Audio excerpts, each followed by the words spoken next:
I call this meeting to order. Welcome to the meeting number 21 of the House of Commons Standing Committee on Procedure and House Affairs. The committee is meeting today to consider the main estimates of the Leaders Debate Commission. For half of the meeting, I would like to welcome Minister LeBlanc and officials from PCO, including Alan Sutherland and Sarah Stinson. I will just remind members that all comments and questions should be made through the chair. And the more we can just adhere to that, the less I will interrupt. And I will also just remind members that interpreters have a tough job to do. So if we slow it down a bit, it's easier for them to provide interpretation. With that, Minister LeBlanc, welcome to PROC Committee. You are the first minister to come here, so please leave the bar kind of just at an adequate spot. And you have about up to 5 minutes. Welcome. Madame la Présidente, I always work, so I hope I meet that high standard today. So, Madam Chair, thank you for inviting me, and through you to our colleagues, thank you for the work you're doing. I'm obviously pleased to appear before your committee, Madam Chair, to discuss the main estimates for the Leaders Debates Commission. I understand the Right Honourable David Johnston will be coming shortly after we finish our time together. I am joined, as you said, Madam Chair, by Al Sutherland, who's the Assistant Secretary to the Cabinet for Machinery of Government. It's a very impressive title. In my riding, they think that's like a snowplow. But Al handles the machinery of government, which includes democratic institutions, and Sarah Stinson, who is the Director of Operations at the Democratic Institutions Secretariat at the Privy Council Office. Madam Chair, we believe, as I think all members do, that Canadians have many reasons to be proud of our democracy. It's not without challenges, but there are many more reasons that we should celebrate our democracy than be concerned about it. Our institutions and practices reflect our societal values. We, I think, all agree we need to protect them as best as we collectively can. At the same time, there are always opportunities to improve and strengthen democratic institutions to better fulfill democracy's promise. And I thank you, Madam Chair, and your colleagues on this committee for the work that you do on an ongoing basis on these issues. Les débats des chefs jouent. Leaders' debates play a critical role in federal elections and are a cornerstone of Canada's healthy, vibrant and diverse democracy. Since its inception in 2018, the Independent Leaders Debate Commission has organised debates for the benefit of Canadians in 2 federal elections, obviously in 2019 and last year in 2021, and provided a platform for Canadians to learn more about and compare potential prime ministers, party leaders, and their ideas for the country. The Commission receives limited administrative support from the Privy Council Office. It conducts its mandate with complete independence and in the public interest.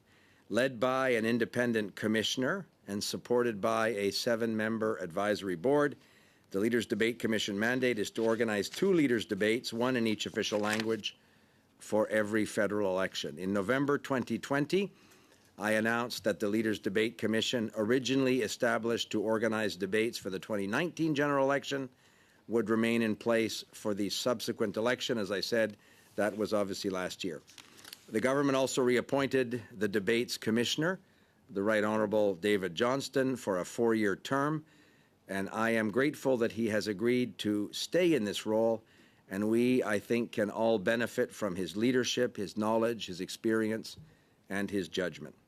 During the 2021 federal election, over 10 million Canadians tuned into the English language debate, and over 4 million watched the French language debate, which were distributed on 36 television networks, 4 national radio networks, and 115 digital streams.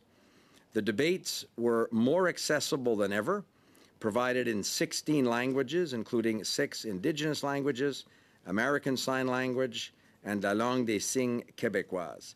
They were also available, obviously, in closed captioning and described video.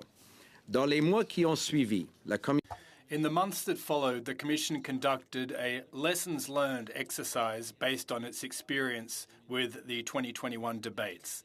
This exercise resulted in a report containing thoughtful recommendations that will help guide future leaders' debates.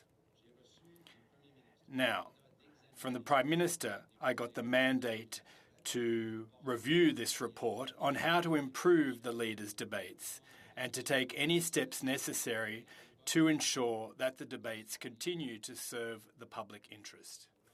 To thank Commissioner Johnston for his considered and thoughtful assessment and candid assessment of the 2021 debates. I had an opportunity, Madam Chair, to speak with the Right Honourable David Johnston earlier this week, and I thanked him personally for that work that he and his colleagues have done. So I would welcome your thoughts on the Commissioner's report. I know and hope that PROC will be seized of this question and provide all of us recommendations on a path forward. Turning briefly, Madam Chair, and I'll conclude because I know our time is limited and colleagues may have questions, the main estimates, the purpose of our conversation precisely today, and the subject of this appearance, the main estimates for 2022-2023 include an amount of $454,187 for the Leaders' Debates Commission, which reflects the amount allocated in Budget 2021. More specifically, Budget 2021 revised the existing two-year pre-election and election year funding profile for the Commission to allocate the existing funding over a four-year period. $500,000 for the first year of an election cycle, $700,000 for the second, $700,000 for the pre-election year, and $3.6 million for the election year to ensure that the Commission has sufficient funds to prepare for general elections and obviously be prepared on an ongoing basis in a minority parliament.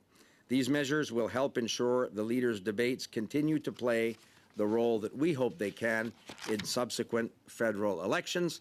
And Madam Chair, that concludes these very exciting opening comments I've made, and I'm looking forward to colleagues' questions. And if there are technical questions, obviously, around the estimates, Sarah and Al can provide answers, or we'd obviously be happy to undertake to get the information through you, Madam Chair, that colleagues would like. Merci beaucoup.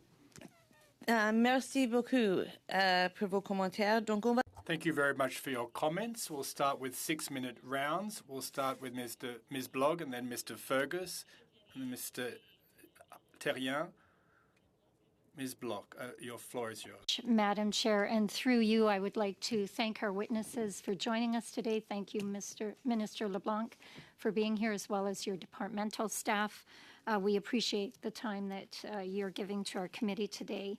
Right off the top, I want to ask a question about the creation of the Independent Leadership Debates Commission. You noted in your opening remarks that it was created in 2018, and I'm wondering if you could just give us an idea of why it was created.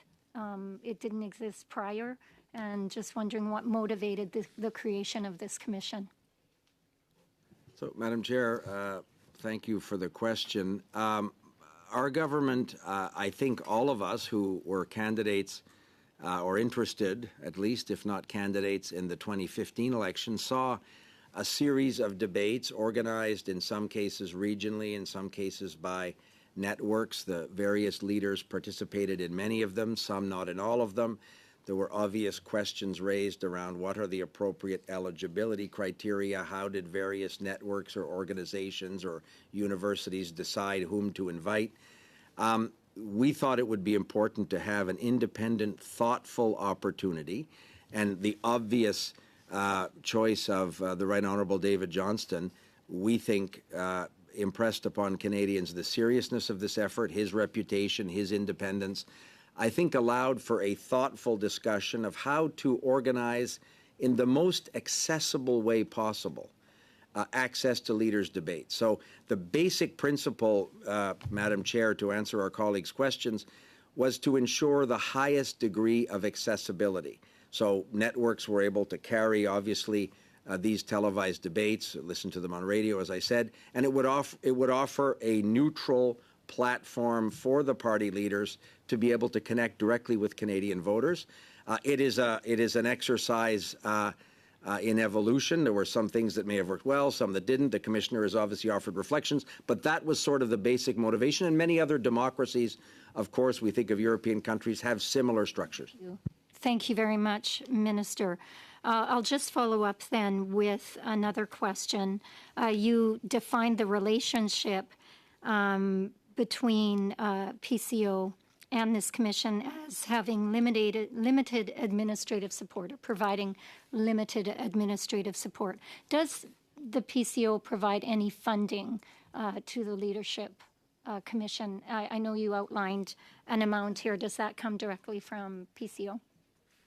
I'll ask Al, because it's a technical question, but an important one. I would assume in the normal estimates process of Parliament and so on, the money comes through the Privy Council office as in the estimates approved by Parliament and the budgetary process. But Al, can you provide a very quick and precise answer to Madame Bloch? Madam Chair, the Minister is correct. Any services that PCO provides, the back office services, administrative services, so that's one portion of it. But the actual flow of money is as you see in the main estimates. PCO does not provide supplementary funding on top of that, which I think you were trying to discern. In fact, any back office support that is provided by PCO, the Debates Commission does pay for it. There's a mechanism for doing that. Thank you very much. And Madam Chair, once again, through you, I think my final question would just be around the comments you made about the motivation for this commission wanting to provide, ensure independent, transparent, I guess a forum for that when it came to our leadership debates. And I'm wondering if you can tell us, how do you ensure the independence or the unbiased involvement of your moderators when they are invited to moderate a debate? Madam Chair, thank you for the question, and that is an essential element, I would argue, of public confidence and credibility in the debates themselves and in the ability of various political leaders to get their message out to Canadians. Obviously, the government does not play a role in those questions about moderators and so on. That's why we thought that the Right Honourable David Johnston, as the Debates Commissioner, with the professional staff that he had assembled to advise him, Michel Cormier, a very senior, well-known journalist at Radio-Canada with a national and international reputation, for example, worked with Commissioner Johnston. Those questions are critical, and the Commissioner has reflected in his 2 reports after those elections on those issues. But I would urge you to have that conversation with him in a few moments, because I think, Madam Chair, that our colleague, Madame Bloch, has identified what is for us an essential and fundamental issue, is to ensure the independence and credibility and integrity from a journalistic perspective of these debates. And Mr. Johnson perhaps could add something to what I said. Thank you, Madam Chair. Thank you very much. Thank you so much. Mr. Fergus, 6 minutes too, please. Merci beaucoup. Thank you very much, Madam Chairperson, and through you, Madam Chair, I'd be delighted to ask my questions and make my comments to the Minister and the 2 senior officials here with him today. To begin with, I'd like to congratulate you for coming here, commend you for coming here today to respond to the committee's questions. My question is directed at Mr. Sutherland and Ms. Stinson regarding the budget allocation amount. Now, were there not to be an election in 2022-2023, a portion of the spending authorities for the Leaders' Debates Commission, would it remain unused, quote-unquote, response? Well, if I may, Madam Chairperson, The idea here, and Mr. Sutherland and Ms. Stinson will be able to provide clarification regarding any carried over spending authorities, but the idea is to provide operating expenses, core operating expenses. We are in a parliamentary system. There could be an election and the writ might be dropped at any point. Sometimes there is a vote of non-confidence in the government, and we may end up with an earlier than expected election. So when we discussed the issue with the Right Honourable David Johnston, we sought to provide core operating spending, but perhaps Alan can respond. Just to say that the way the budget is set up is designed to provide flexibility in the event that an election does occur later or earlier. So what you see is, and as the minister well stated, you've got this kind of foundation amount that allows for what is a staff of, I believe, the commissioner said he has 5 staff, 4 are part-time, 1 is full-time. And that, so you have in the funding allocation, the 500,000 is enough for that amount of resourcing. Should there be an election that comes earlier, he has access to it's about $2.8 million in order to realize and execute the debates should an election come earlier. But it's frozen until such time as it's needed. So the entire intent is to provide the flexibility that the Commission needs in the event of an unexpected election, which, as you said, in a minority government it's always possible. Madame la Présidente, Madam Chairperson, a question for the Minister. In your opening remarks, you referred to the origins of the Leaders' Debates Commission. Now, we know full well that there is a mandate to establish participation criteria in the Leaders' Debates. That's one thing. In your opinion, were the criteria set out for the previous election, well, should they be modified, and if so, in what manner? Response. Well, Madam Chairperson, once again, this is a very crucial question, and as our colleague Mr. Fergus intimated, when we reflected on the 2021 debates and perhaps even the 2019 debates, and in my conversations with the Right Honourable David Johnston, obviously the matter of which leader should be able to participate falls within the purview of the Commission itself. Accredited journalists participate in press conferences after the debate, and that can be quite controversial and compelling. Now, it's always an interesting issue, Madam Chairperson. I think Mr. Fergus has touched on a very important issue here. It's not the role of an elected government to be partisan in the sense that it would determine what that participation should be and what those accreditations would be.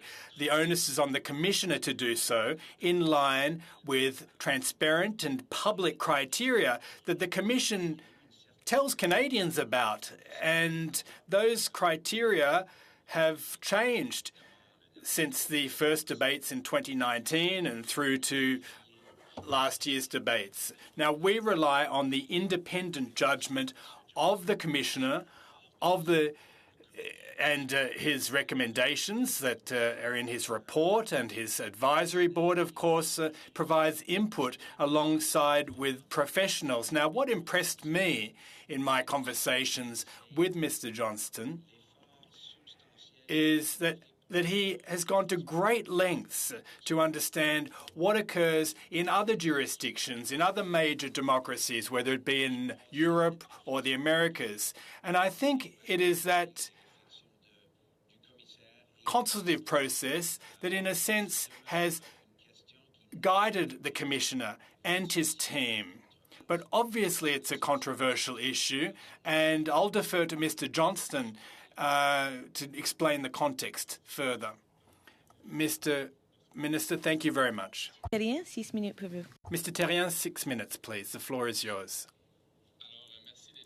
Thank you very much for being here, Minister, along with your colleagues. The Leaders' Debates Commission is an independent commission, I'm correct? Yes. So it's an independent commission vis-à-vis you, the Minister. So technically, you don't have any authority when the Commissioner makes his decisions. Is that correct? Yes, absolutely. You're right. Now, the objective of this is simple and easy to understand. It puts you at arm's length. Now, if I was the Liberal Minister, let's just let me put that hat on right now. Well, that'll never happen, of course. Oh, but it suits you, that Liberal hat. So, well, let's just say we create the commission. I'm a Liberal minister of a Liberal government, and sometimes we get political and we enter the fray. And I don't want to be accused of being partisan in relation to something that has to do with an election campaign. Now, therefore, you created an independent commission to put you at arm's length and such that the Commission doesn't engage in politics. Is that a correct understanding? Absolutely. So how is it that, how does one respond? How do you respond when the Commission engages in politics in the English language debate? Because that's what the Commission did. I'm telling you that this is something that is, it should be neutral, and yet when there was the English language debate, and everyone saw this, particularly Quebecers, I don't know what people thought elsewhere in Canada, but the Commission, by way of the English language debate, was partisan. The moderator was supposed to be neutral and objective, and yet her question was highly politicised, to the extent that I wonder if a MP would have gone so far and would have been as partisan as that. How do you feel in the aftermath, or how did you feel in the aftermath of that? Madam Chairperson, I appreciate my colleagues' comments. I wasn't disappointed with my, as a Liberal minister, but I do understand the member's point. We all observed what occurred and the aftermath in the public sphere, the aftermath of the English language debate, and the controversy that stirred up in French Canada. Now, the only thing that I disagree with my honourable colleague on is that I don't believe that the Commission engaged in partisan politics. We have full confidence not only in the Right Honourable David Johnston, but also in Michel Cormier, persons of his calibre, and those that took part in those conversations. I wasn't party to those conversations, but Mr. Johnston will surely be able to shed light on this very important issue. Now, in his report, there were very frank and candid findings, but with all due respect and with the sentiment of friendship that I have for Mr. Terrien, I don't accept the premise that the Commission engaged in partisan politics. I wouldn't ever accuse Mr. Johnston of that.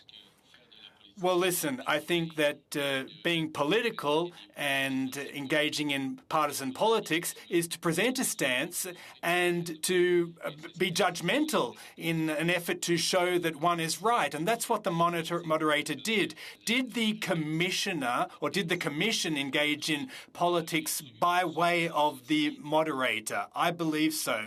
The Commission should have disassociated itself with the moderator's remarks by at the very least providing an apology, and yet the moderator and the Commission didn't say sorry, didn't apologise. And I would invite viewers to ask themselves the following question: would a Member of Parliament asked a question of a political nature like this? And the obvious answer is yes. So we have an elephant in the room here. This commission was struck to be non-partisan. It's supposed to be independent. It's supposed to be at arm's length of the minister's power. And yet, look, this should sound alarm bells. It doesn't make sense what has occurred, and one would hope that this ship would be steered in the right direction, and hopefully when you speak with the Commission Minister, you should say to him, well, look, based on your recommendations, I want to make sure that this situation never occurs again. Now, I took a very close look at the recommendations. I went over them with a fine-tooth comb, and I can't see anything that will prevent a similar situation from occurring in the future. So did you try and sound the alarm bells at some point and say there's nothing in this report, there are no recommendations that will prevent a reoccurrence of this unfortunate event? 30 seconds, Minister, says the Chair. Well, thank you very much, sir, for your question. We were all fully apprised and fully aware of the upshot of that moderator's comments in the English language debate. Now, I have put my full trust and confidence in Mr. Johnston and in his entourage. After the 2021 and 2019 debates, they reflected on the whole process. And a producer for both debates was hired, and now they're trying. Now let me just make a personal remark here. I believe that Canadians wanted to hear the leaders of the parties to talk about political issues and policies in the context of an election debate. That was their top priority, I think. That was my top priority. And the Commission, the onus is on the Commission to determine whether it's met those objectives. 6 minutes per view. Kaya nami iksivauta ksivudlang met inuktorlunga tunga suktitte madlugidlo korayigum madlugidlo tamanna pimmagerung mat tukisyo matittinek kinakkuang mata mga tatakwa sivuruktit pimmagerung mat kaya mayunga inuktitoktunga. I will switch to English. I wanted to share in my language a thank you through the chair and a welcome through the chair to you to this important meeting. I think that ensuring that Canadians appreciate the positions of the leaders is very important, because the rest of the MPs that end up being elected follow the leadership very, very closely, and we do want to work well with our leaders. So I think these leaders' debates are quite important. So I share my colleagues' concerns about the last debate. Before I get to specific questions, I just also wanted to take an opportunity to thank you as the Minister for Infrastructure as well, because one of the decisions that you made that I think I had an influence in was to fund the water crisis in Iqaluit, which I'm very thankful for. I just wanted to also quickly ask you about recommendation number 7 from the Commission, if you agree with recommendation number 7, which states the Commission should ensure the debates are available in languages other than French and English, and paying special attention to Canada's Indigenous languages. So, Madam Chair, thank you for the question, and to Madame Idlaut, I also was pleased that the government with the city of Iqaluit and the territorial authorities were able to address the very urgent crisis of safe, accessible drinking water in her territory's most important, most populous city. When I met with the mayor, was concerned about the amount of time that the work would take, but it reminded me, and it should remind all Canadians, of the challenges of infrastructure projects in the territory, having access to the supplies, the materials, the workforce. We tend to think in southern Canada that the construction season may extend for a number of many months. It's not the case, Madam Chair, in Nunavut. So I'm glad that problem is on its way to being fixed, and we have more work to do in that territory on infrastructure projects, and I would look happily on an opportunity to collaborate with the Member of Parliament, obviously from Nunavut. Recommendation 7, the government obviously was very pleased that the Commission recognized the importance of making these debates for the reasons, Madam Chair, that our colleague very properly and I think compellingly described, making these debates as accessible and as available to as many Canadians as possible, and obviously our collective efforts to ensure that Indigenous languages are considered in this conversation is critical. And the Commission, I think, has taken note of the work that this committee has done around the issue of Indigenous languages in the context of the electoral process. But anything that the Commission can do in its judgment to make them as accessible and as available as possible to the greatest number of Canadians is certainly something that we would support. So thank you, Madam Chair. Okay. There were two statements that you said that drew my attention. You mentioned the importance of the societal values.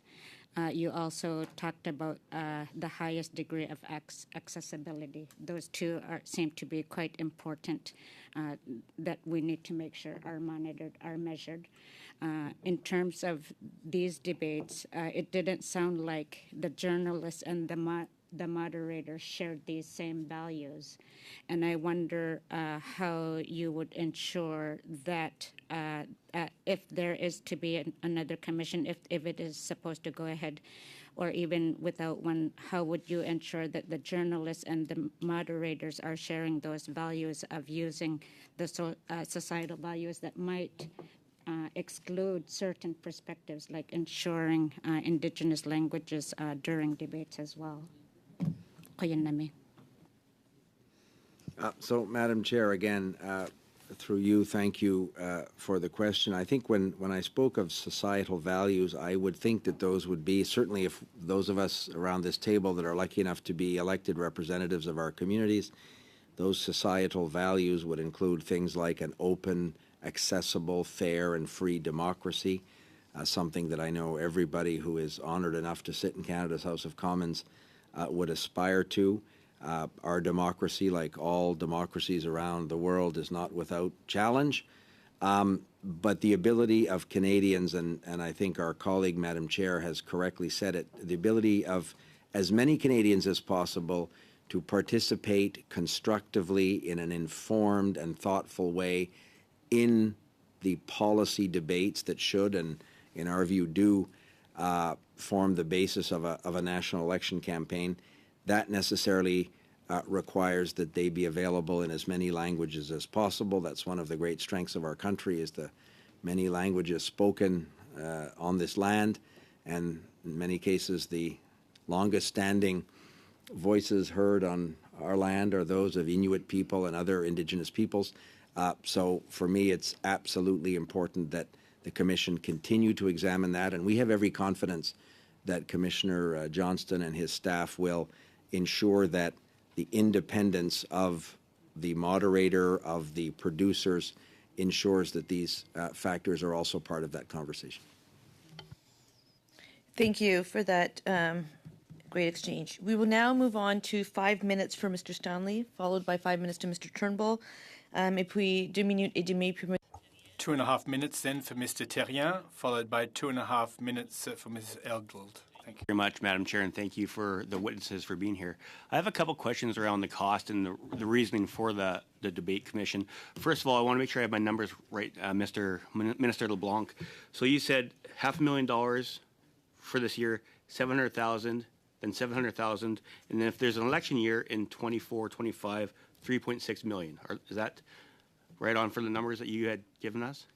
Yeah, my information, Madam Chair, would be that Budget 2021 made those allocations. Okay. But as Mr. Sutherland explained, there is obviously some flexibility in the context. Yeah. Excellent. And Mr. Sutherland made the comment that said during a minority parliament, you always have to be ready, so that money had to be allocated. But right now, after your guys' backroom deal, there isn't much of a minority parliament now because there's an NDP Liberal majority government. So does that money still have to be on the table? Because as you're made the deal that there won't be an election until 24, 25. So what would that money be used for now? Because you said in a minority you have to be ready, but now there shouldn't be an election until 24, 25. So what would that approximately $5.2 million be needed for heading up to the election in 24, 25? So, The Chair, Madam Chair. yeah, Madam Chair, it won't surprise you, I think, that I disagree with our colleague's characterization of a Liberal NDP majority government. I left the television on until the broadcast finished on election night and was very disappointed that it wasn't a Liberal majority government. Characterizing something as a backroom deal that's posted on the internet and announced by two national political leaders in front of a large media contingent doesn't strike me as a secret backroom deal. It strikes me as, Madam Chair, there is strikes a me deal. as- So if there isn't Okay, going to be an let's- election Madam Chair, until I'm going 24, to- Point of order. 25. Point of order. Madam Chair, aren't the standing rules that the witness has relatively equal amount of time to answer the question without interruption? So I'd ask that Mr. Steinle control his emotions and allow the minister to finish answering his question. I can move on. I'm actually going to suspend for a real quick second.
To Mr. Steinle, and then I will make sure Mr. LeBlanc has adequate time.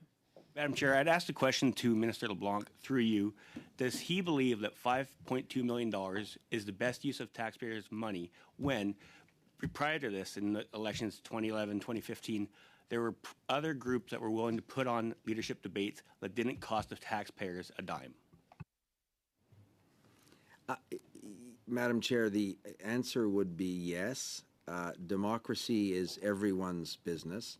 Private institutions, private networks, interest groups that organize debates, in our view, don't have the public confidence and independence that a commission chaired, led by somebody of the national and international reputation as the Right Honourable David Johnston would have. That's why we think that it's absolutely an appropriate role for an independent leaders debates commission. Thank you for that, Minister.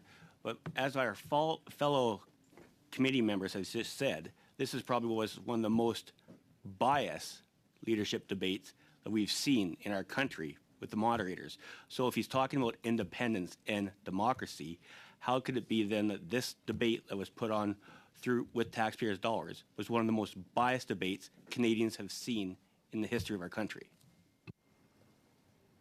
Well, Madam Chair, it won't surprise you that I don't share the pessimism or the alarmist nature of our colleague. We think that any debate is by necessity one where there can be a vigorous exchange of ideas, a thoughtful presentation by women and men who seek to serve the country in national leadership capacities in a general election. So we do not view that as negative, Madam Chair. We view that as a constructive, thoughtful process. And if colleagues had specific questions around moderator X, producer Y, journalist Z, Obviously, I think I don't want to turn around because it would be rude, Madam Chair, but I believe behind me, anxiously waiting to perhaps answer those questions, would be Mr. Johnston himself or people of the stellar reputation as Michel Cormier, a fellow Acadian. So I just want to make sure that the minister thinks and believes that $5.2 million is worth it to put on a leadership debate when there is other interest groups, other people that we're going to put on this debate. He thinks right now, at a time when taxpayer dollars are stretched to the limit, that this $5.2 million is worth it, and Canadians would share that view with this minister right now. Madam Chair, short answer is yes. Canadians in those two general elections where this debate commission existed, re-elected Liberal governments. We view that as a reasonably comfortable endorsement of this thoughtful, independent process. And I think people should reflect before they ascribe anything other than the highest merit to a commission led by such an outstanding Canadian as the Right Honourable David Johnston. Thank you for that. Mr. Turnbull, 5 minutes to you. Thank you, Madam Chair, and thanks through you to the Minister and his team for being here.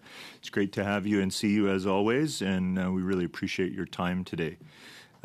Something that we've talked about quite a bit in this committee, it's come up multiple times, certainly I brought it up, is the general feeling that there's quite a lot of vitriol and a rise in hatred, disinformation, certainly can be stoked sometimes by this feigned outrage that we hear coming from the opposition at times. But I would say just in general, I have concerns about the erosion of our public debate and discourse, especially during elections. And I think what's interesting is when I hear the minister speak, Madam Chair, it's about words like public confidence, credibility, independence, integrity. And I would say the other word that comes to my mind is trust. And I think in the turbulent times that we're in and seeing the sort of public debate, out there, really sort of, it's turbulent, I would say is a good word to describe it. I think the leaders' debate actually stands in contrast to that. I think it takes on an even higher significance, perhaps, an important role in preserving the type and modeling the type of discourse that we want. And I think the minister used words like informed and thoughtful. And I think that really stands in contrast to some of the other things we're seeing. I know we heard from Mr. PROC about the increased incidence of violence and threats that both volunteers, MPs, and even staff at Elections Canada and volunteers that are participating to help with our democratic process. And it just, it sort of breaks my heart. But I wanted to ask the minister, how can we ensure, that the leaders' debate really preserves that level of public trust and really promotes that in our discourse? I think it's becoming more and more important. In particular, I would be, welcome any remarks on the general format, which I think we did hear some concerns about in the last English debate in particular. Madam Chair, thank you. Thank you for the question. And our colleague, Mr. Turnbull, I think answered much more eloquently than I did the previous question from our Conservative colleague around the importance of having this independent, publicly funded organization to provide exactly as I think Mr. Turnbull described in a very eloquent way, Madam Chair, that opportunity for Canadians. So if, and I don't disagree at all with some of the challenges, I think he used the word turbulence, Mr. Turnbull used to describe challenges in our democracy like other democracies around the world. We're obviously, I think, like many people around the world, concerned about some of the turbulence we saw in a presidential election in the context of our southern neighbor, the United States. So around the world, Madam Chair, these circumstances are increasing. I too had a conversation with Monsieur Perrault,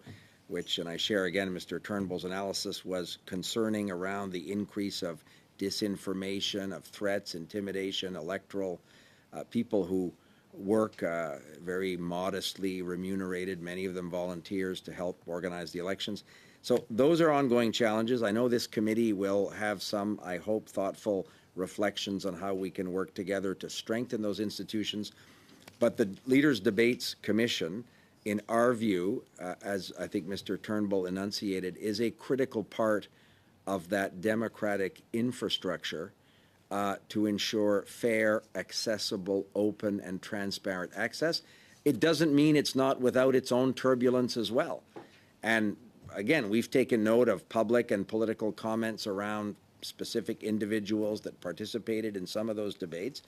And perhaps Mr. Johnston or his colleagues will have specific reflections on those individuals or how those persons were selected and what process improvements might be made to ensure that perhaps that doesn't happen. But I don't think we'll ever have a nationally televised broadcast leaders debate in a vigorous election campaign in a country like Canada that doesn't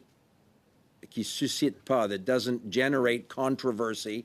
Some leaders will think they should have done better, wish they had done better. Some will think they did very well. The next day, the commentary will perhaps disagree with their own self-analysis.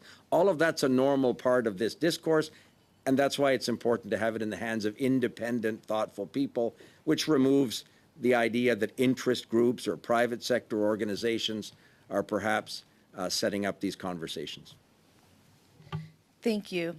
Mr. Terrien, 2 minutes et demie. Merci, Madame la Présidente. Écoutez, Thank you very much, Madam Chairperson. There was a mistake, and I think that everyone agrees on this. Even the other leaders reacted.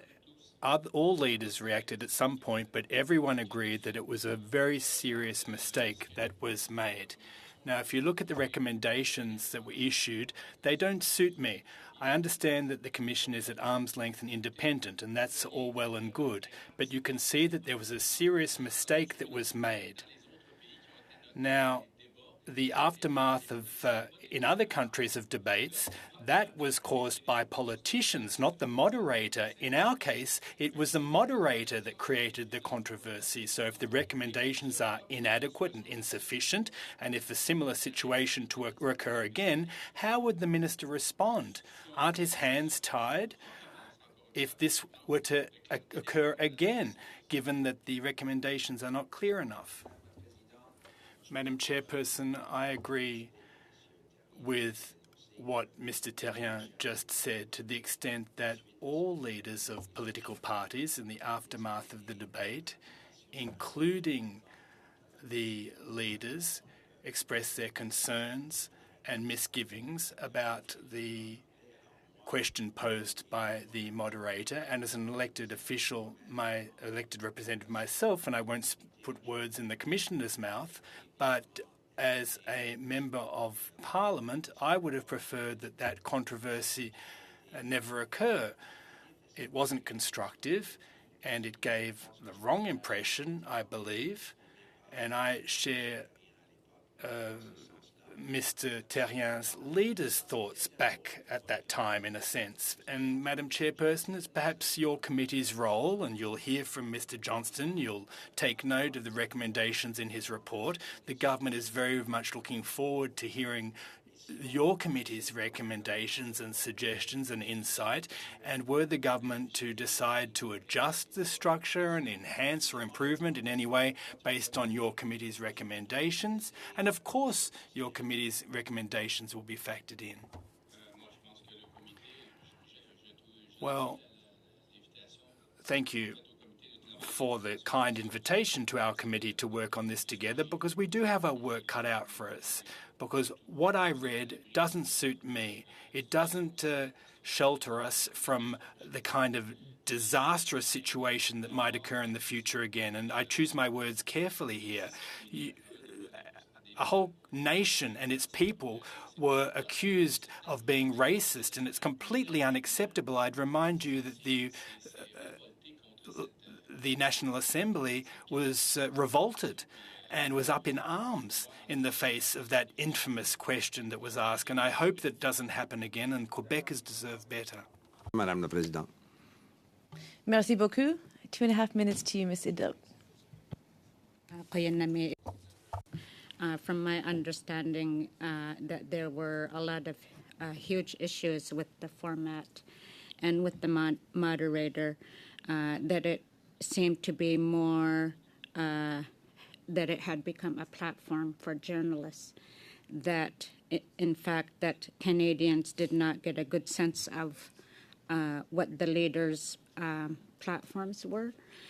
If there's going to be that sense of independence that is needed, how can there be assurance that those kinds of feedback, that the moderator, and that this is not a platform to for journalists, but that it's actually a leaders' debate that allows Canadians to learn who the leaders actually are? So, Madam Chair, thank you for the question. It won't surprise you. I think that I obviously agree with the way Madame Idlaut described the importance of Canadians being able to take note of the leaders' platforms, of the differences in views on issues that are important to them in the context of a general election. It is precisely that interaction as between the leaders, the differences of views, the differences of policies, that should be the most important result of one of these leaders' debates. If it should not be a platform for anything other than facilitating to the greatest extent possible Canadians' understanding of leaders' platforms, of the values of their parties. It's a contact sport. A national leaders televised debate is necessarily a critical moment in a national election campaign, but done properly, and as I say, our confidence in Mr. Johnston and his colleagues is very high. Done properly, that should offer Canadians that exact opportunity, and we're confident that this is a work in progress, and we can all collectively find the best way forward. Just one very quick question. What is the appetite to ensure that moderators that moderate debates are Indigenous? Obviously, Madam Chair, our government, but I think all parliamentarians have sought ways for Canadians to understand the contribution of Indigenous peoples in every part of our society. I am obviously very proud of the Governor General that we chose to represent Canadians. And if in the Commission's judgment, as they reflect with their group of expert advisors, with their independent advisory board, Mr. Johnston and his colleagues can speak to the appropriate structure.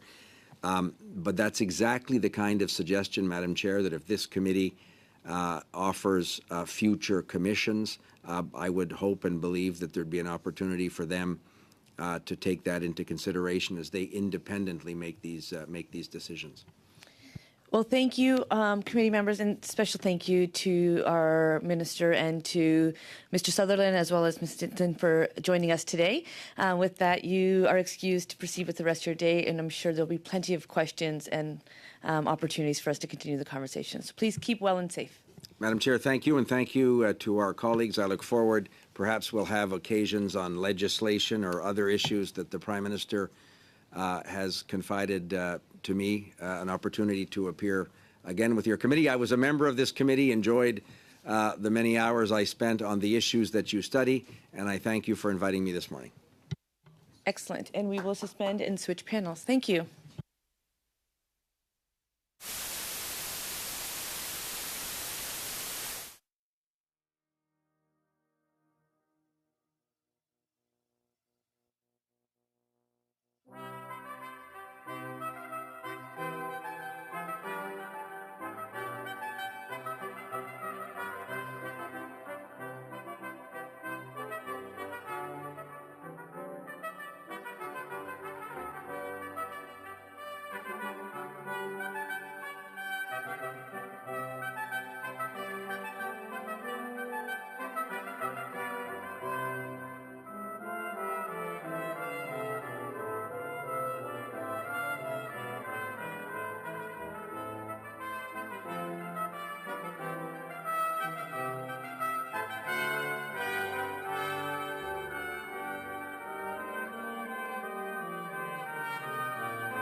the meeting. And for the second part of our meeting, we have the Commissioner, the Right Honourable David Johnson of the Leaders Debate Commission and his officials. I will just declare that Mr. Johnson was my University of Waterloo president, and his signature is on my paper. So I want to put that out in the public forum, and there is a bias towards Waterloo people. So I just want to say to the Right Honourable David Johnson and his officials, welcome to the PROC committee. The floor is yours. Merci, Madam Chair. Thank you so much. What a delight to be here with you. I'm joined by my colleague Michel Cormier, who is the Executive Director of the Commission, and on my left, Chantal Rimet, qui a la responsabilité pour les communications. Who's responsible for communications and outside relations. We're very proud to have them here. We have a wonderful, stellar team. So much for inviting the Leaders Debates Commission to review our main estimates. The Commission is seeking a total of $454,000 in funding for the 2022-2023 fiscal year. Vous nous avez convoqué. You've asked us here today to discuss how the Commission is meeting its mandate and performing its role within its current funding arrangements, and to discuss the future plans and activities of the Commission. After the 2021 experience, which drew significant stakeholder criticism, we carefully assessed positive and negative lessons learned and whether the LDC's continued existence is necessary. I will spend the next few minutes summarizing our 2021 report, and we very much look forward to your advice. This is an iterative process, and we learn as we go, and we have much to gain from your assessment of the significance of debates in our society. We've broken our mandate down into four questions. First, were the debates accessible and widely distributed? More than 14 million Canadians watched the debates. They were available live on 36 TV stations, 4 radio networks, and 115 digital streams, the emergence of digital. The debates were provided in 16 languages, plus accessible formats. 2. Les invitations au débat. Were debate invitations issued on the basis of clear, open, and transparent participation criteria? In 2021, the Commission set participation criteria and made them public in advance of the election. We also made public the rationale for how it would apply the criteria, as well as its decision on which party leaders met the criteria in order to be invited to the debates. Effective, informative, and compelling. There was widespread agreement that the 2021 debates did not deliver as well as they should have. The two major weaknesses identified were format and moderation. Stakeholders criticized the format as cluttered, restrictive, and not allowing leaders enough time to engage in meaningful exchanges. 4, were the debates organized to serve the public interest? We believe changes need to be made in the future to better serve the public interest. Our 2021 report outlines our recommendations in detail, and here are some very brief highlights.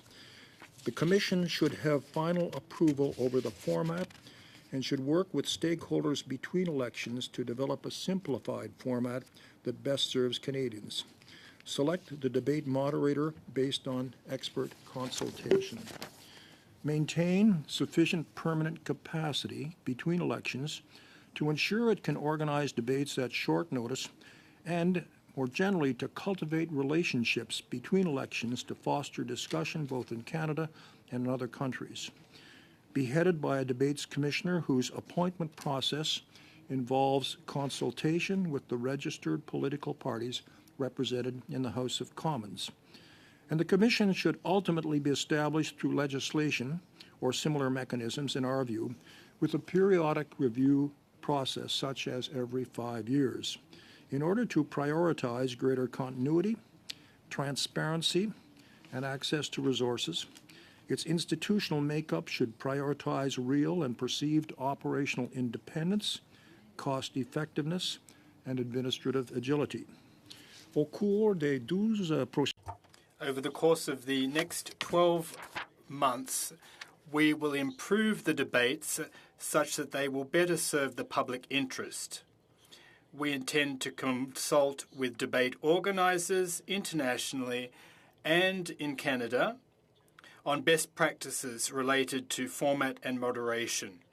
We intend to write and issue a request for proposals to select the debate producer and enable the Commission and the producer to start work between elections. Research and test debate formats.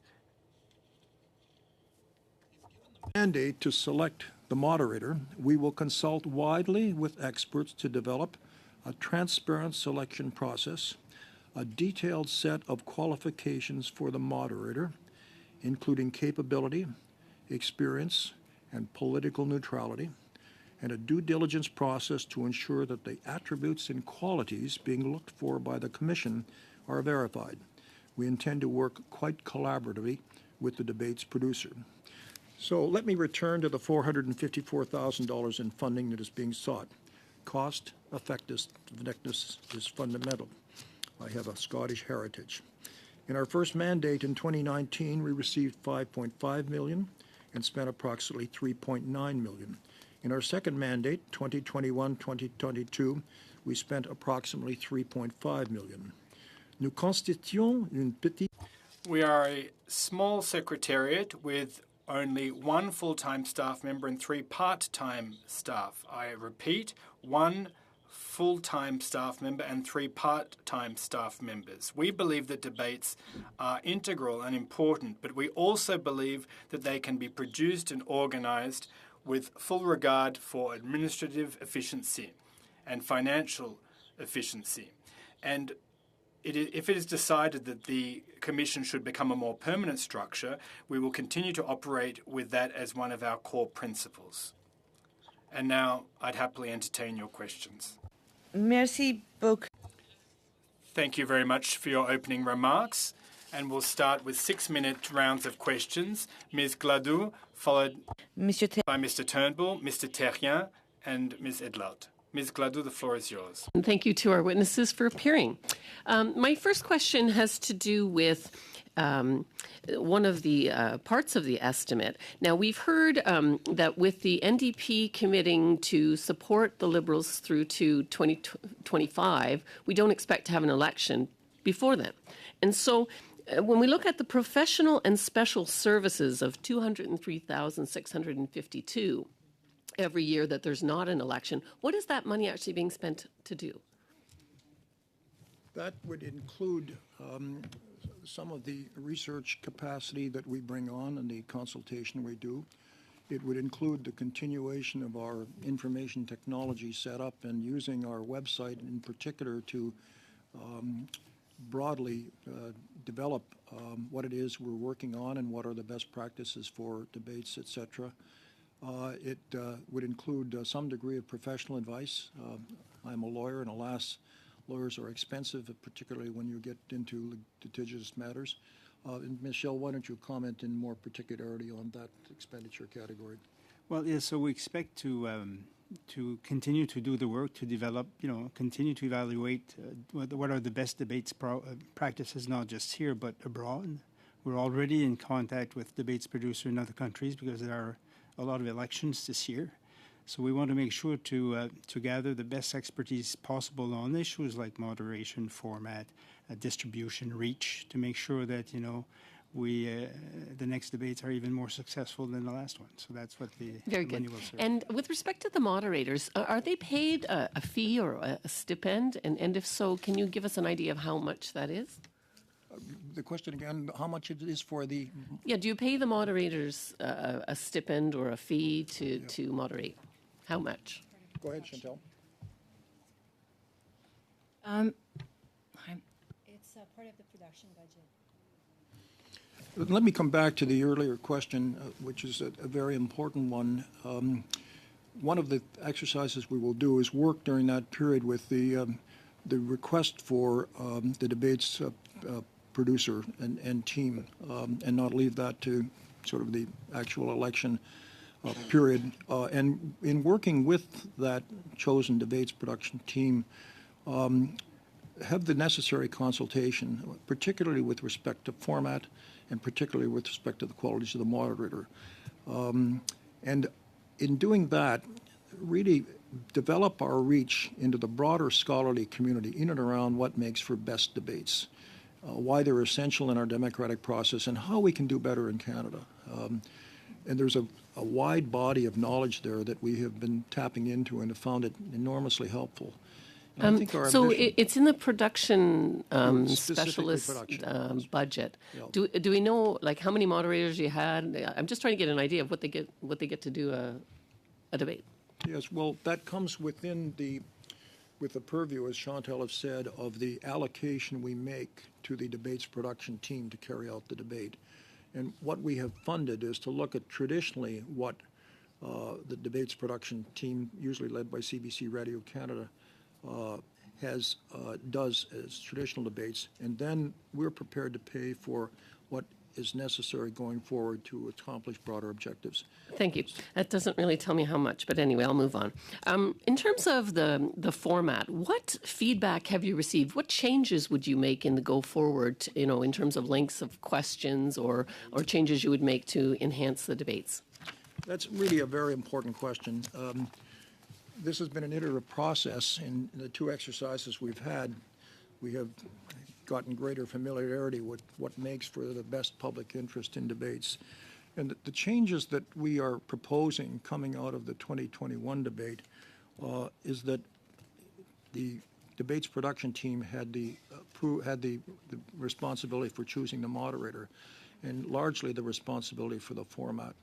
We're suggesting that the Commission should have the ultimate responsibility both for the format and also for the choice of moderator.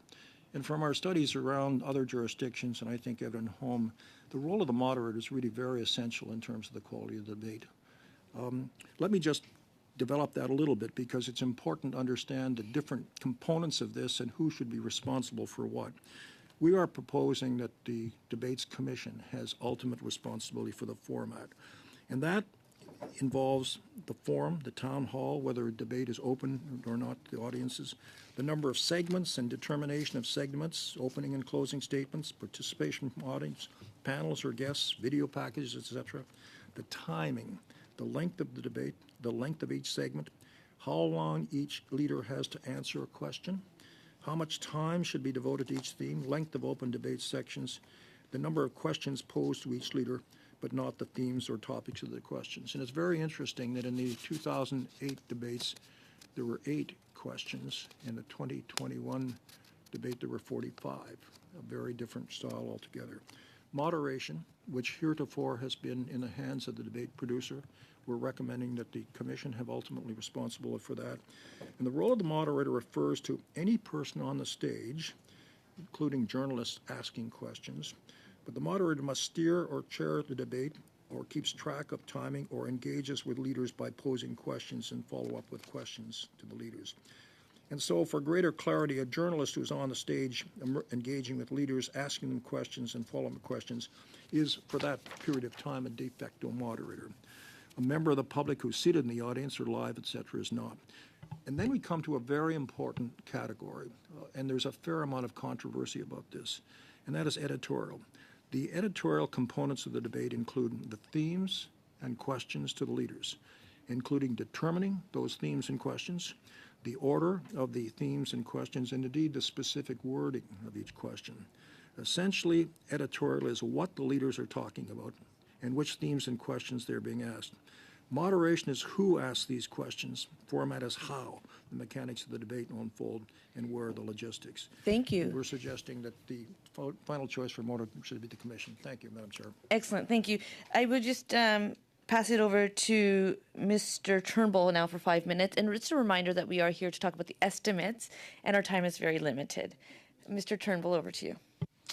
Thank you, Madam Chair, and thank you to the Right Honourable David Johnson for being with us today, and to the other members of your team at the Leaders Debate Commission for being here. We really appreciate your time and all the work that you do. And it's clear that from your opening remarks, I believe that you, delivered on the vast majority of your mandate, I think, although certainly I think we can all recognize there's some improvements that can be made.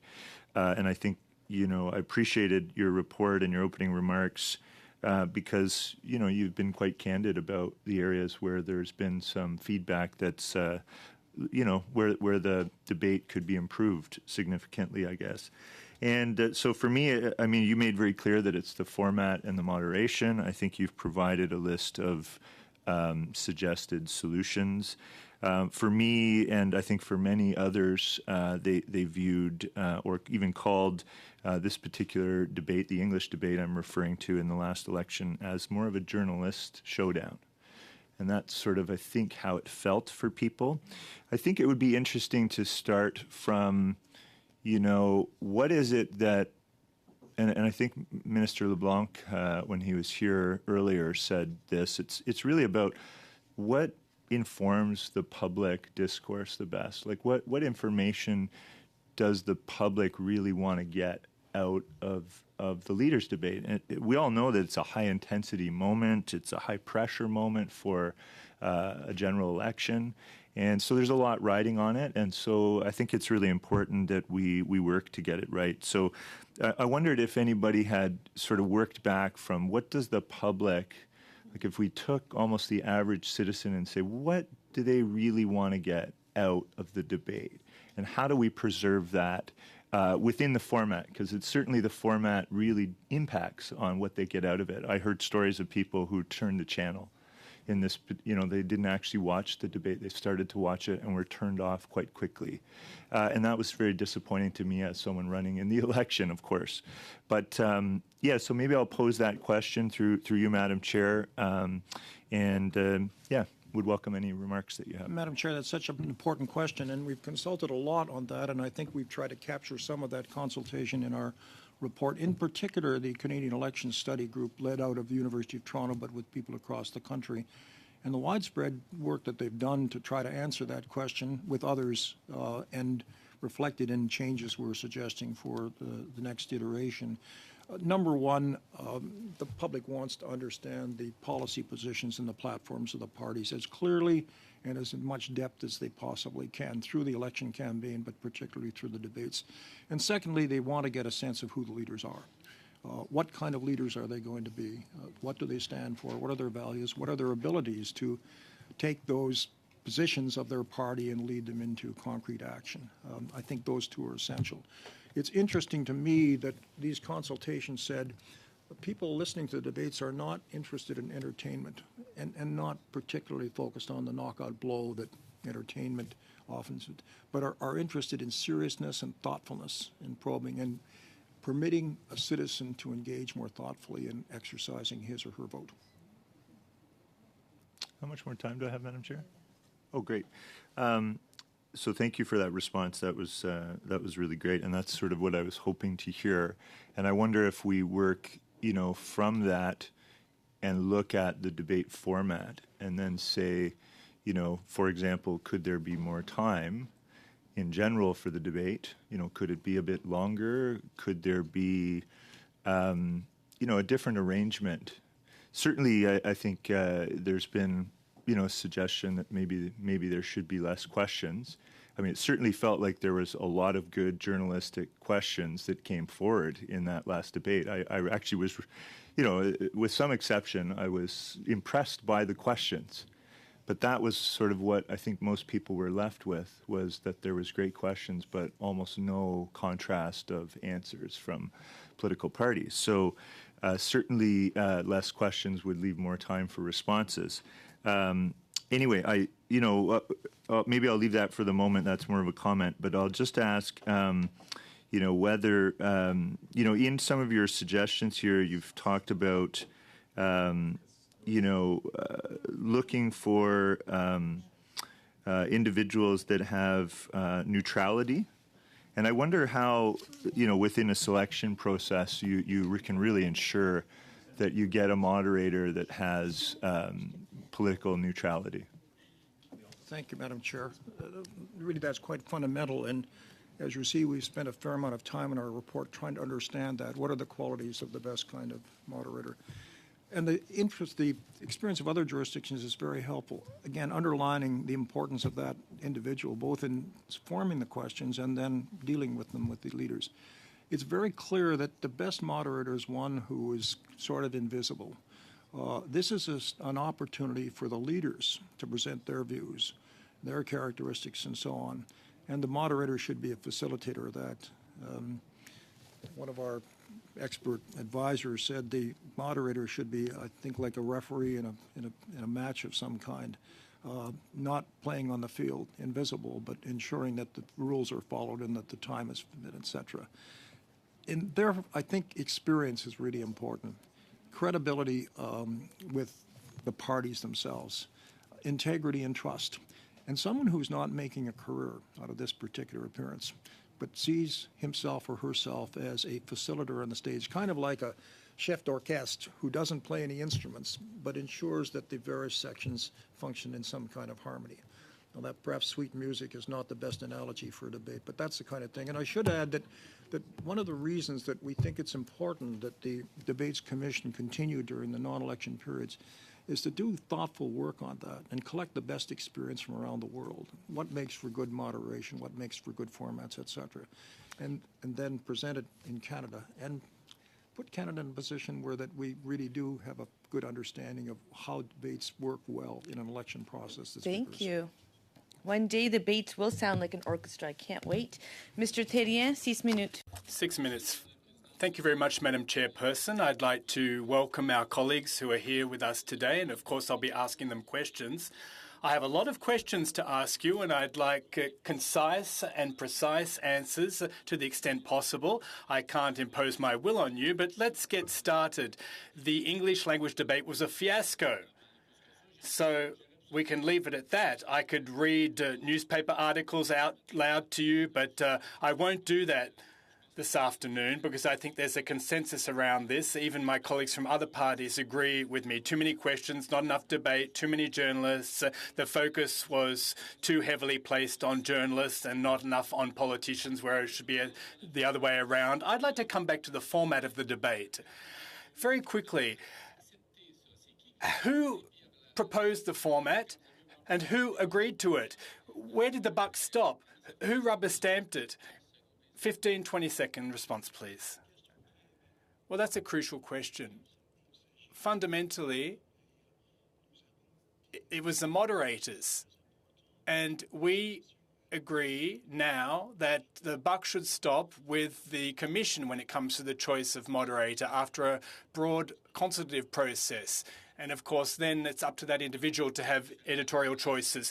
Now, how does what you just said vary with recommendation 1? I understand what you've just said, but what changes will come as a result of recommendation number 1? I'm trying to be constructive. Madam Chair, yes, through you, we're very constructive here. We try to find solutions. There's been a problem, and I'd like to find a solution to it. Microphone, please.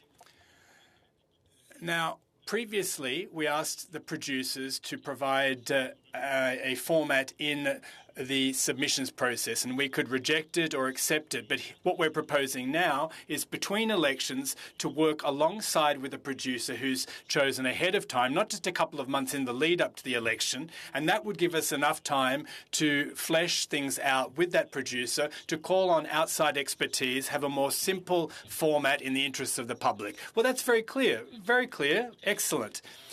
Well, there was an analogy about referees, and the minister referred to a hockey game, that the debate's like a hockey game. Now, what we saw in 2021 was precisely that. It was a debate with players, and there were people who were fouled, and then the referee was on the ice, picked up one of the players, and kind of illegally blocked them, in a sense. What do you think of that kind of hockey game when the referee comes in and rides roughshod over the players? Well, that's an excellent, a very interesting analogy you've just offered us, sir.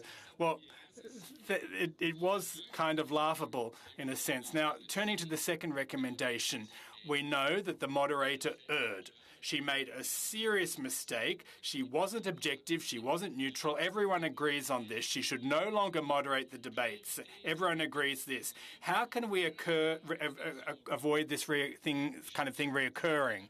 Now, in recommendation 2, hopefully you're going to tell me that recommendation 2 will avoid this kind of problem in the future.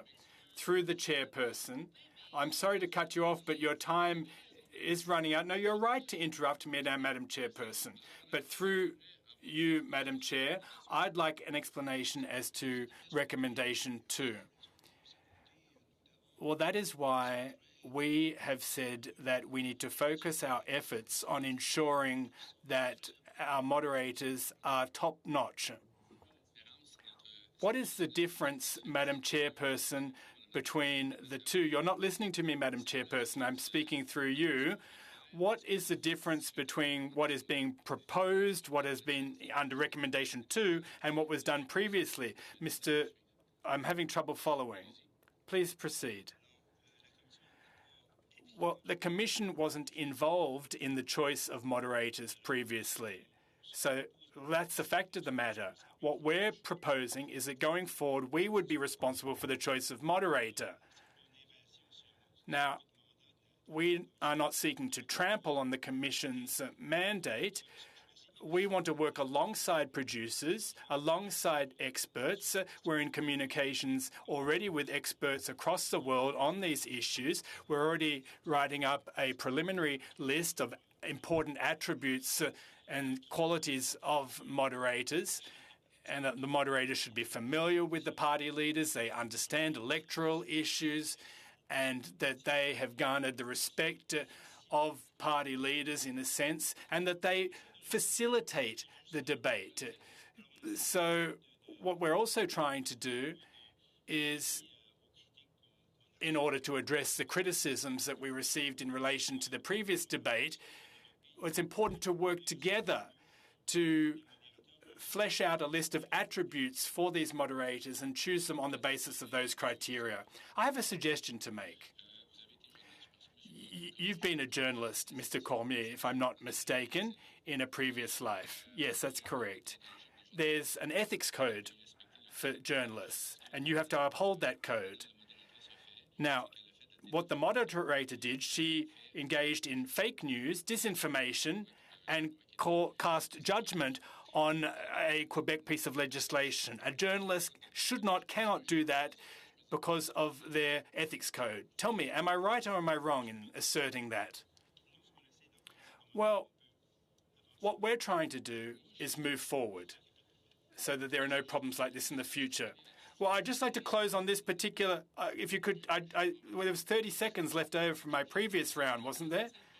I just want to know, since we're focusing on this, would it be a good idea for the moderator, who's a journalist, to uphold their code of ethics and thereby prevent them from asking that kind of question?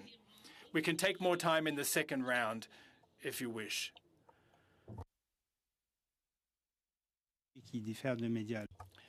Well, generally speaking, there are codes of ethics, and Ms. Kerr is not a journalist per se, and that's one of the questions that we're asking ourselves, along with the producers, when we develop this list of criteria on the qualities of moderators.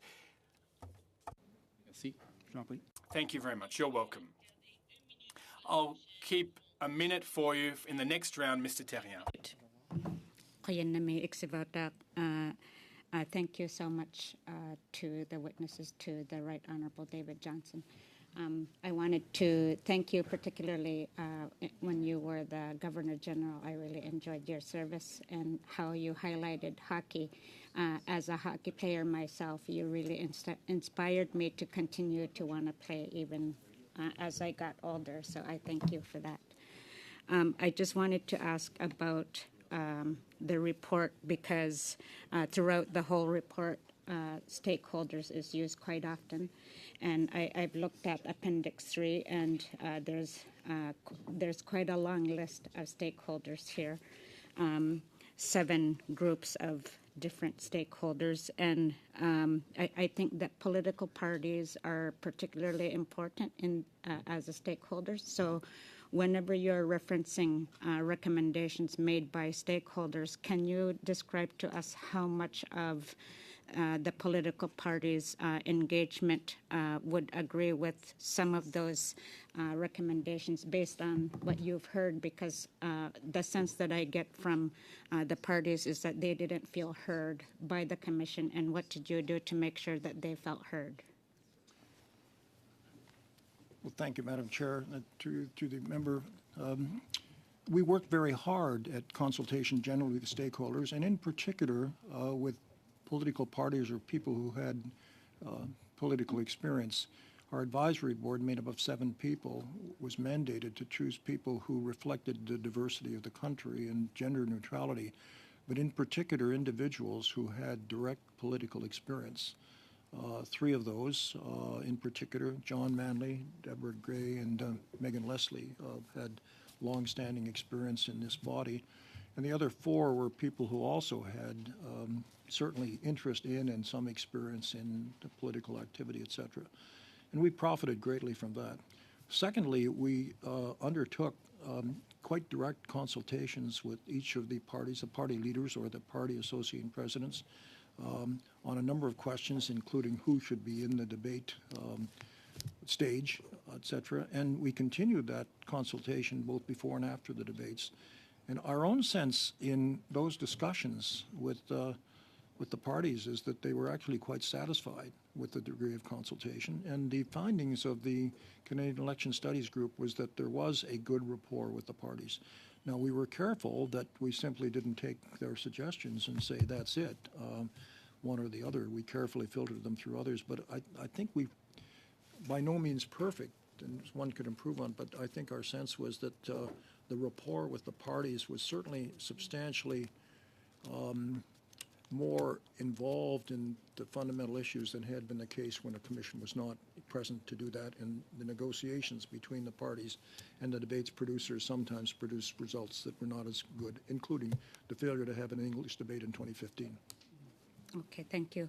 I just also wanted to ask about the funds and specifically the area that's called Contract for Incremental Cost for Debate Production, because I do see that there had been an RFP for a debate production and that reimbursements needed to be made, and I wondered how that contracting procedure worked.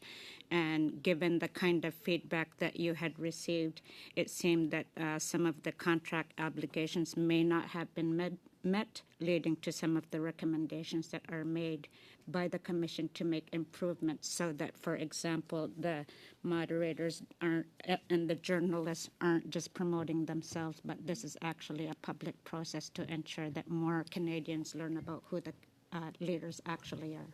Well, Madam Chair, through you to the member, there are 2 questions there really, is the specifics of contracts. And I'm not aware of any criticism of any of those contracts and their allocation. We try to be very, very careful to abide by all Treasury Board rules. I have not heard of any specific criticism about those. And so I think we feel confident that that those are more than simply in order, but fulfill all of the requirements you would expect. There are a few that are still incomplete. The debates production group still have 1 or 2 items that will be presented to us, but that will be within their overall contract. I think with respect to the other question of reach out, maybe you could just state it again so I get it very clearly.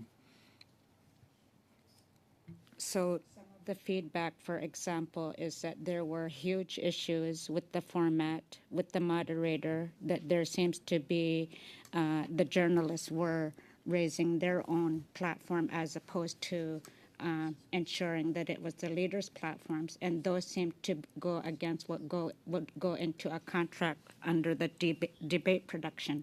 So how did you make sure that how could you make sure that these journalists weren't raising their own profile when it should have been the focus of ensuring that the leaders, that Canadians were learning more about? Madam the leaders. Through you to the member, there was substantial criticism about some aspects of both the moderation and the format. And that's why we are recommending that the Commission have ultimate responsibility for both the choice of the moderator and the format, but in very close collaboration with the debates production group, particularly if they're chosen earlier than this, but also very close collaboration with other people who've had experience in what's a good moderator and what's a good format. And taking advantage of the international experience that is, particularly the United States, the United Kingdom, France, and Germany, where we've had extensive consultation, and the Australians are going through this at the present time. And we think we can do a better job on that, and would be prepared to work very hard at that between now and the next election. Excellent. To try to be sure we're as well informed as we can be. We look forward to that as well. Thank you. And so we will now have 5 minutes to Mr. Workington, 5 minutes to Mrs. Romanado, and 1 minute to Mr. Terrien, 2.5 minutes to Ms. Idlout. Mr. Workington. Thank you, Madam Chair, and thank you to the Commissioner and the Commissioner's staff, and I do appreciate the work that you do. I don't support the creation of the Commission, but I do appreciate that the Commissioner has taken up this role, because I know it's a difficult role, and we do appreciate your work on it. I can tell you that I've never seen a good debate with multiple candidates. I think that there's always, problems with it. So I have some sympathy for the process. But I just want to be clear. Did you say that CBC Radio Canada was the producer of the last debate? I'm sorry, was Radio Canada, CBC, the producer of the last debate? Through the chair. Madam Chair, the CBC Radio Canada were the lead in a group of 35 different television stations. Let me give that precise answer to that question.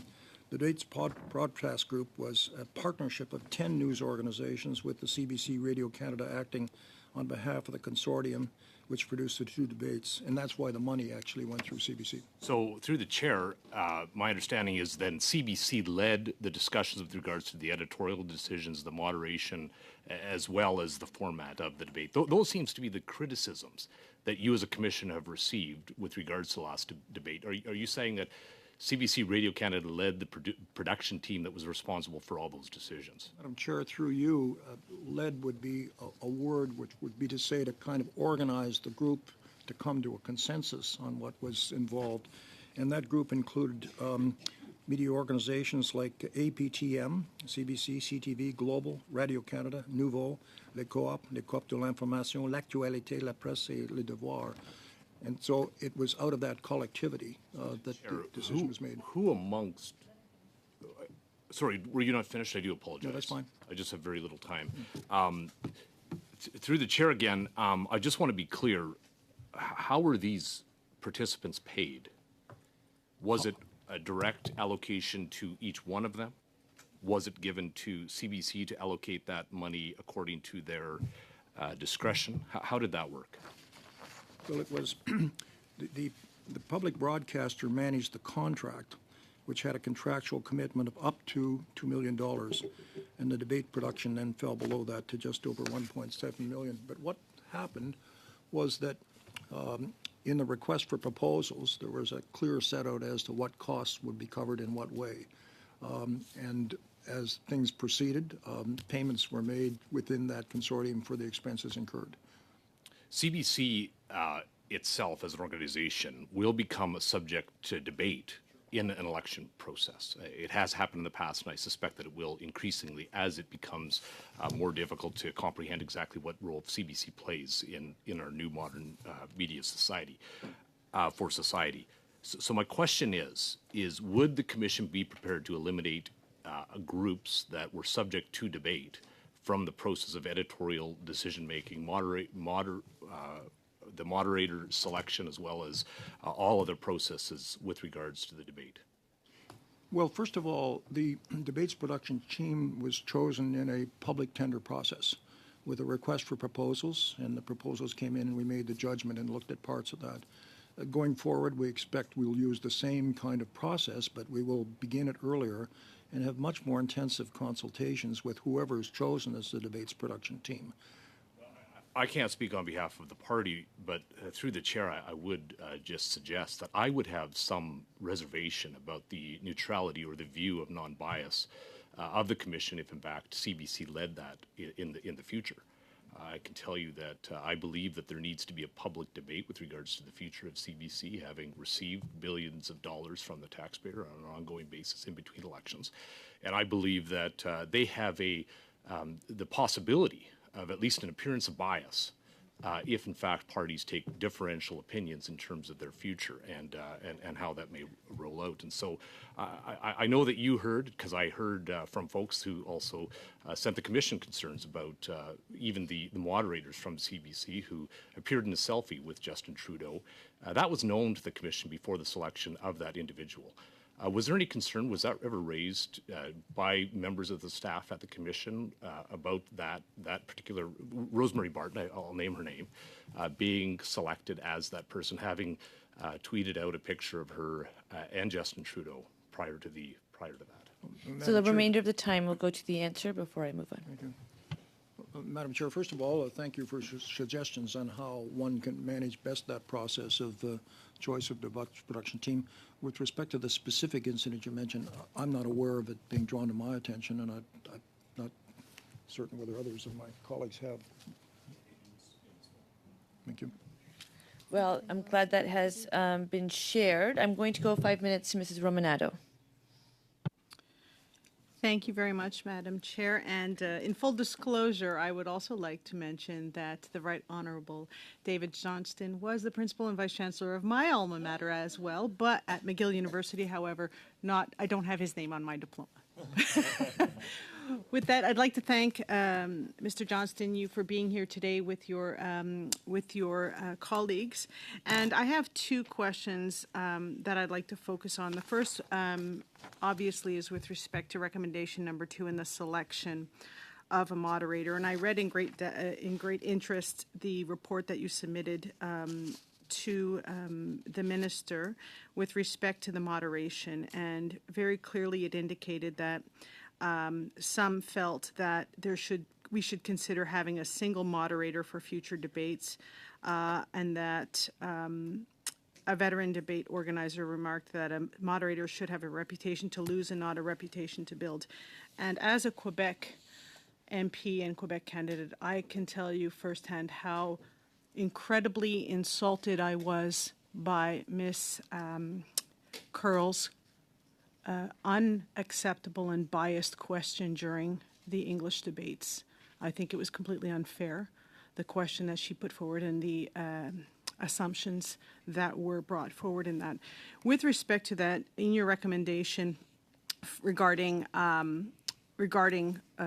selection of a moderator based on expert consultations, could you let us know how far in advance do you start the process of looking at moderators or moderator in terms of preparing for an election? If you could give us a sense, please. Well, in general, should the debate commissions be continued in this interim period leading up to the next election, we would expect to spend a fair amount of time on that question, gathering the best experience we can. And as I've indicated, the choice of moderator is very, very key from all our experience. And to try to reflect that then in the consultation we have with those who could be involved in the debate's production.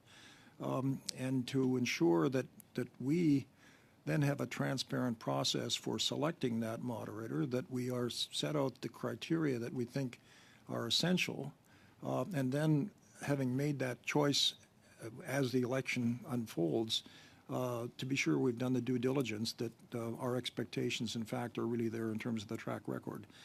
It involves careful, thoughtful preparation and having a pretty good understanding of what a good moderator is and what a good moderator is not. Thank you very much. And with respect to recommendation 1 regarding the approval of the format and sort of the production, the TV production, in your report you mentioned, and I quote, "The least important factor for Canadians was the need for debate to be exciting." And I think what we're seeing more and more is a sensationalized TV production of a debate, rather than allowing leader candidates to put forward their policy ideas, their positions, and explain who they are and why they feel that they would be the best leader for our country. And you mentioned the RFP going out with respect to a consortium to select the TV production, or the consortium for TV production for the debates. Could you elaborate a little bit on whether or not a future RFP would include sort of a downplaying of the sensationalizing of, and how your recommendation number 1 would help eliminate some of that gotcha moments that seem to be what TV producers are looking for versus what Canadians are looking for in watching those debates? Well, Madam Chair, 2 answers to those 2 related questions. Number 1, I was really very heartened in the consultations to see that it wasn't entertainment or knockout blows or worldwide wrestling that one was looking for in these debates, that the widespread view of Canadians is they are interested in being able to make good choices about who will make good government leaders and good governments in our country, that there is a real earnest search for that. And debates are an important part of that. And I think it's our responsibility to provide the public with what they clearly want. And then we get to the question of both moderator and format. And what we will do, should we be continued, is to make our very best efforts to come to understand what makes for a great debate in the public interest that presents as clearly and as deeply as possible the different positions of the different parties, and secondly, who are the leader or leaders who are best able to fulfill that, and what are their characteristics of leadership that Canadians should have to do. And out of that, in the consultation we would then do with whoever is chosen as the debates production team, to try to be sure that we, A, have moderators, and B, have a format that reflect all of those values that we've just spoken about. Perfect. Thank you very much. Thank you. 1 minute, Mr. 1 minute, Mr. Terrien, for a question or comment and an answer. Thank you very much, Madam Chairperson. The mistake made by the moderator, and I'm being kind when I say the mistake, it attests to the issue of accountability. Whose fault was it? So the Premier of Quebec said this was an attack against the Quebec nation, said Mr. Legault to journalists in Quebec City. He said that Curl and the consortium should make official apologies. We didn't get an apology from the consortium. We didn't get an apology from Ms. Curl. She doesn't even, according to her, she doesn't know why she should say sorry. So that's a far cry from saying sorry. Do you believe, sir, that Quebecers deserve an apology? 30 seconds. I really regret what occurred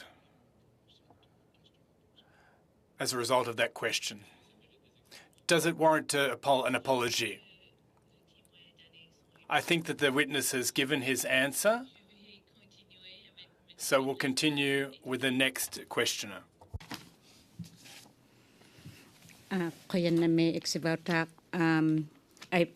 appreciated all the passion about the challenges. I wanted to ask, I think, just a forward-thinking question. As an Inuk myself and as an Indigenous critic within the NDP, I always feel like it's incumbent upon me to ask about the importance of reconciliation and to ensure that we're all doing the best that we can to make sure that First Nations Métis Inuit needs are being met. So I wanted to ask you, and I appreciated the recommendation number 7 that you had made, and wondered if you would go further to maybe having discussions in the future about ensuring as well that there are Indigenous moderators in future debates. Madam Chair, thank you for that question. Certainly we will have as an important part of our discussion the inclusivity that is part of Canada and the diversity, and attempting to reflect in the general organization of the debates that inclusivity is fully reflected. Secondly, I think we are pleased that with respect to the presentation in accessible languages, we've made some very good strides in the last 2 debates, and we think we can make more. This last debate, part of the production team was APTN, who were valuable partners. One of the 7 advisors was Jean LaRose, who was CEO of APTM for a number of years and brought great thoughtfulness to our work. We presented the debates in 6 Indigenous languages, and that was important. We will be working with the translators in the course of the next months and years, should we be continued, because translation into some of the languages was a challenge. It is a rather quite attractive opportunity for someone to be chosen for those translations. With more time to work with them, we think we can do an even more effective job in mastering the languages, and working with Heritage Canada to see how other programs to reinforce Indigenous languages are very much part of our democratic institutions, and it will be certainly a clear part of our expectations and our work in the years ahead with the Leaders Debates Commission. Excellent. Thank you so much. So I would just like to reiterate on behalf of the committee, our appreciation for the work that you are doing. I think you can recognize with the interest and the questions that we are concerned and we appreciate. So we look forward to continue to doing that work together. PROC does have this mandate as to how we further this conversation. So thank you for making yourself available today. I hope you and your family are keeping well and safe. It's great to see you here. And as well to Mr. Cormier, Miss we met, thank you so much for being with us. Please keep well and safe. Chair, members of the committee, we are very grateful for the opportunity to be through, and we're all very grateful to be part of this process. Democracy matters, debates count, and we will appreciate your advice and continuation, and with any luck, there'll be an opportunity for the Leaders Debates Commission to be continued and very much guided by your deliberations. Thank you, Missy. Excellent. So we will resume with just a quick closing of our committee business. If I can, I need to report the main estimates to the House, and I'm asking for consent if we can group all of the questions together. There are 4 questions. And so shall votes 1 under House of Commons, Leaders Debate Commission, Chief Electoral Officer, and Parliamentary Protective Services of the main estimates 2022-2023 carry on division, and shall I report them to the House? Yes. And just while I have 30 seconds, the clerk did share around the study budgets for the precinct and the main estimates. Are we all okay with him proceeding with them? Excellent. Thank you. Keep well and safe, everyone. We will see you next week.